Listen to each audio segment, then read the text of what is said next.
جو vegetarian society ہے دوست، اس کی طرف سے مسلم دنیا پر چاہے ہم گوشت کھاتے ہیں، یہ اعتراض ہوتا ہے کہ غذا کے اثرات مرتب ہوتے ہیں کھانے والے پر، یعنی جو غذا ہم کھاتے ہیں چاہے وہ نباتاتی غذا ہو، لحمیاتی غذا ہو، اس غذا کے ہماری نفسیات پہ بھی اثرات ہوتے ہیں، اس غذا کے ہمارے سوچ خیالات پر بھی اثرات ہوتے ہیں۔ اسی طرح غذا کے اثرات پائے جاتے ہیں ہماری صحت پر۔ تو لہٰذا مسلمان جو جانوروں کو قتل کر کے، جانوروں کو مار کے اس کا گوشت کھا رہے ہیں، تو ان جانوروں کے اثرات انسانوں کے اندر یا مسلمانوں کے اندر آ چکے ہیں کہ مسلمان بھی وحشی بن چکا ہے، مسلمان بھی ظالم بن چکا ہے، مسلمان کسی کو قتل کرنے سے، کسی کو مارنے سے جھجکتا نہیں ہے۔ یہ اعتراض ہم پہ کیا جاتا ہے۔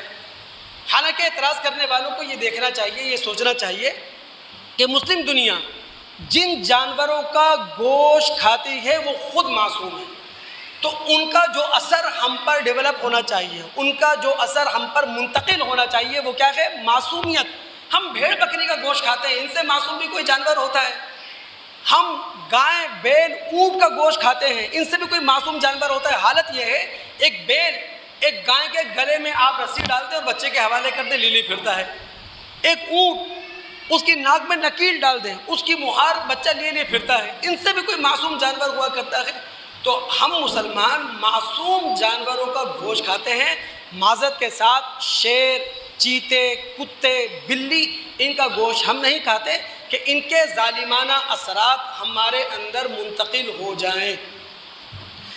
پھر یہاں ایک اور بات بھی قابل توجہ ہے، امن کا نوبل انعام جن لوگوں کو ملا ہے ان کی فہرست اٹھا کے دیکھ لیں آپ، بیشتر لوگ یا سارے لوگ گوشت خور ہیں۔ یاسر عرفات گوشت خور ہیں، انور سادات گوشت خور ہیں، مدر ٹریسا گوشت خور ہیں۔ اور اگر میں الزامی جواب دوں جس کا حق میں رکھتا ہوں، اس میں کوئی شک نہیں ہے غذا کے اثرات انسانی نفسیات پر مرتب ہوا کرتے ہیں۔ میں الزامی جواب دینے کی جسارت کر رہا ہوں۔ ایڈولف ہٹلر، جس پر یہ الزام ہے کہ اس نے 60 لاکھ یہودیوں کا قتل کیا، وہ گوشت خور نہیں تھا، وہ سبزی خور تھا۔